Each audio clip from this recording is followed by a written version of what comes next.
来看超过100档历史的北港回龙团，是北港妈祖出巡真重要的顶头。这个团有真侪真珍贵的文物，包括伫1926年收的一对大龙旗。伫去年底文化部嘛指定做国家重要的古物。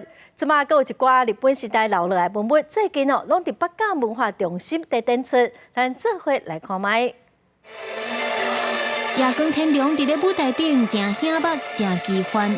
1937年，北港回龙团伫咧嘉义水上机场落成的时，嘛捌伫遐演出过。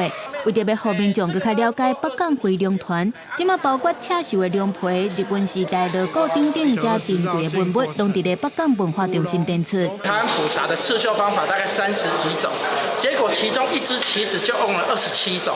我们已经知道下一个另外一支旗已经开始启动调查，也发现了3、4种没有见过的刺绣方法。北港回龙团是北港妈祖绕境的艺阵，其中伫咧1926年有收一对大龙旗，去年底互文化部指定做国家重要古物，目前正在修复当中。因为即届展出的车绣龙皮，伫咧蓝顶悬阁有天色地镜，人灵的时会反光，真罕见，阁真有光。抑阁有100年的宝石龙顶龙皮，嘛是头一届展出。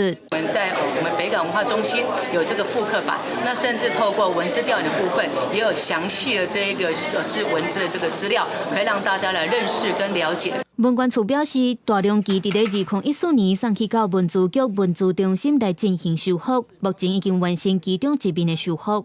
经过真侪档的拍拼，互大龙旗成做台湾顶头界头一件，互人指定做重要古物。希望透过这届的特展，会当互更较侪人了解到北港回龙团的历史甲文字价值。记者综合报道。